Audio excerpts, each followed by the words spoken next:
भारत में क्रांतिकारी आंदोलनों की चर्चा कर रहे हैं और इसी क्रांतिकारी आंदोलनों के क्रम में आज हम आजाद हिंद फौज की चर्चा करेंगे।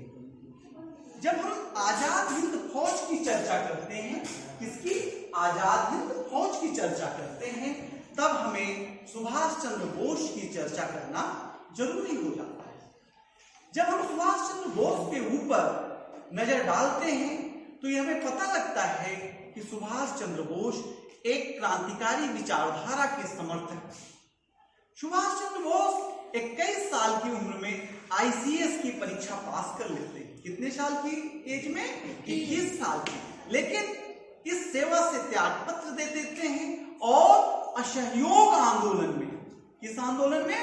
असहयोग आंदोलन में सक्रिय भागीदारी निभाते हैं। इस आंदोलन में, असहयोग आंदोलन में सक्रिय रूप से भाग ले लेते हैं और इसके परिणाम स्वरूप 1929 में सुभाष चंद्र बोस को 1929 में 6 महीने का कारावास प्रदान किया जाता है। कितने महीने का?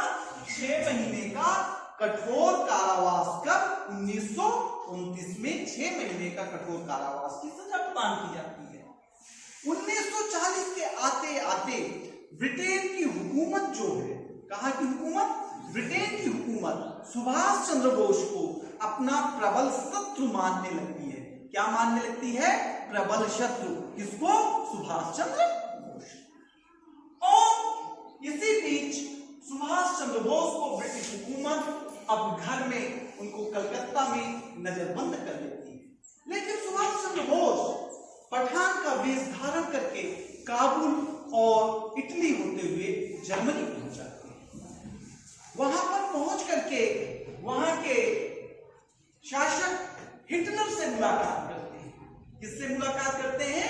हिटलर से मुलाकात करते हैं। और हिटलर से मुलाकात करते हैं तो हिटलर सुभाष चंद्र बोस को सहायता का वचन देता है कि हम आपकी हर सहायता करेंगे। और इस सहायता के वचन के बाद सुभाष चंद्र बोस इटली और जापान में जो भारतीय सैनिक बंदी थे उनको एकत्र करते हैं और एक मुक्ति सेना बनाने का प्रयास करते हैं। ये जर्मनी में सुभाष चंद्र बोस काम कर रहे हैं।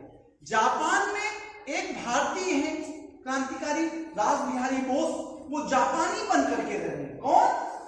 रास बिहारी बोस जापानी बन के रहे। उन्होंने 28 मार्च 1942 को टोक्यो में भारतीय नेताओं की मीटिंग बुलाई, सबको आमंत्रित किया और वहां पर उन्होंने एक भारतीय स्वतंत्रता लीग की स्थापना की। क्या स्थापना की? भारतीय स्वतंत्रता लीग की स्थापना की। और 28 मार्च 1942 को, कितने को? 28 मार्च 1942 को रास बिहारी बोस ने इसी मीटिंग में आजाद हिंद फौज बनाने की घोषणा की। कब घोषणा हुई? 28 मार्च 1942 को टोक्यो में आजाद हिंद फौज बनाने की घोषणा हुई।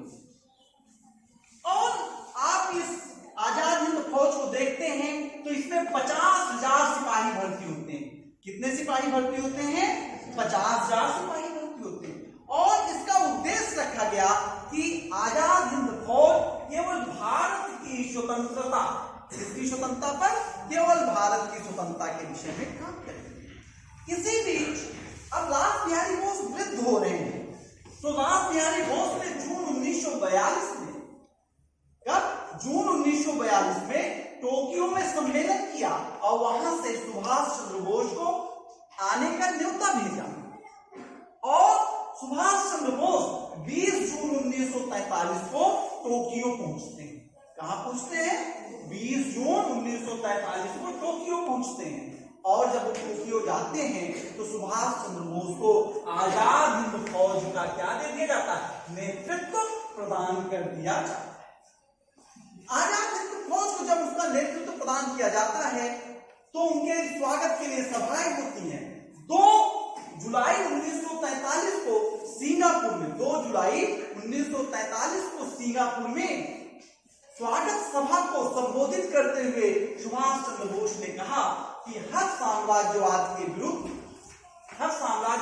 विरुद्ध क्या करना है, हमें संघर्ष करना है। हर साम्राज्यवाद के विरुद्ध हमें संघर्ष करना है, वो चाहे अंग्रेजी साम्राज्यवाद हो और चाहे जापानी साम्राज्यवाद।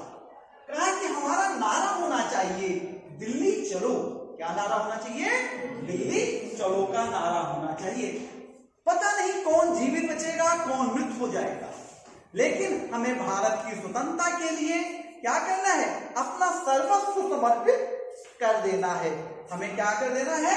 सर्वस्व समर्पण कर देना है। और इसी सम्मेलन में, इसी स्वागत भाषण में उन्होंने नारा दिया कि तुम मुझे खून दो, मैं तुम्हें आजादी दूंगा।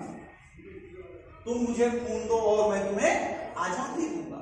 इस प्रकार से सिंगापुर में सुभाष चंद्र बोस ने भाषण दिया। सुभाष चंद्र बोस ने आजाद हिंद फौज का नेतृत्व करते हुए 21 अक्टूबर 1943 को, कब? 21 अक्टूबर 1943 को स्वतंत्र भारत की अस्थायी सरकार कब ले लेते हैं? 21 अक्टूबर 1943। और जो सरकार बनाते हैं उस सरकार को Italy, Germany, Japan, Myanmar, Korea और आयरलैंड, फिलीपींस मान्यता प्रदान। ये सारे देश उनको प्रधानमंत्री के रूप में, अस्थायी सरकार के प्रधानमंत्री के रूप में स्वीकार कर लेते हैं। उसके पश्चात 7 फरवरी 1944 को, कब? 7 फरवरी 1944 को आजाद हिंद फौज ने ब्रिटिश सेना पर आक्रमण कर दिया। क्या कर दिया? ब्रिटिश सेना पर आक्रमण कर दिया और अराकान को जीत लिया। किसको जीत लिया? अराकान को जीत लिया। और अराकान को जीतते हुए वो आजाद हिंद फौज इम्फाल तक पहुंच गई। कहां पहुंच गई? इम्फाल तक पहुंच गई। लेकिन इसी बीच जब आजाद हिंद फौज का कदम आगे बढ़ रहा, भारत में उमंग फैल गया है, लोगों को लग रहा है कि अब देश स्वतंत्र हो जाएगा। इसी बीच आजाद ने जर्मनी, जापान, इटली, इसमें इटली ने आत्मसमर्पण कर दिया मित्र राष्ट्रों के समक्ष। और जापान जो था प्रशांत महासागर के निकट स्थित था, अमेरिका प्रशांत महासागर में चला आया, तो जापान अपनी सीमाओं को सुरक्षित करने लगा, सीमाओं को सुरक्षित करने लगा। परिणाम स्वरूप इसी बीच में अमेरिका ने कब? 13 अगस्त 1945 को, 13 अगस्त 1945 को जापान के नागासाकी और हिरोशिमा पर परमाणु बम से हमला कर दिया। वो परमाणु बम का नाम था लिटिल बॉय। ऐसी स्थिति में जो आजाद हिंद फौज की सेना भारत और बर्मा की सीमा पर लड़ रही थी, इसको खाने, पानी, रसद और असलहे की समस्या हुई। परिणाम स्वरूप ये आजाद हिंद फौज की लड़ाई धीमी पड़ने लगी और सुभाष चंद्र बोस भूमिगत हो गए। लोग कहते हैं कि सुभाष चंद्र बोस की मृत्यु एक विमान दुर्घटना में हो गई।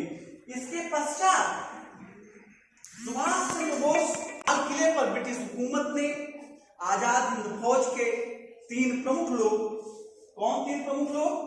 Captain Shahnawaz, captain G K. Sehgal और गुरबख्श सिंह ढिल्लन के खिलाफ मुकदमा चलाया। और इस मुकदमे को चला करके 1945 में अभियोग आरोपित किया जा रहा था। तब भारत की तरफ से इन लोगों के मुकदमे की पैरवी के लिए पंडित जवाहरलाल नेहरू, टीबी सप्रू, के.एम. काटजू ने वकालत किया, पैरवी किया। भूला भाई देसाई ने तो यहां तक कहा कि किसी भी परतंत्र राष्ट्र को यह अधिकार है कि वो क्या कर सकता है, किसी भी गुलाम बनाने वाले देश पर क्या कर सकता है? हमला कर सकता है। अपनी स्वतंत्रता के लिए वो संघर्ष कर सकता है। अभियोग के परिणाम स्वरूप इन लोगों को क्या मिला? आजीवन कारावास प्रदान कर दिया गया। किसको किसको? सहगल को, शाहनवाज को, डिल्लन को। लेकिन ब्रिटेन की हुकूमत ने भारतीय जनभावनाओं को देखते हुए आजीवन कारावास को क्रियान्वित नहीं कर सकी और इन लोगों को छोड़ दिया।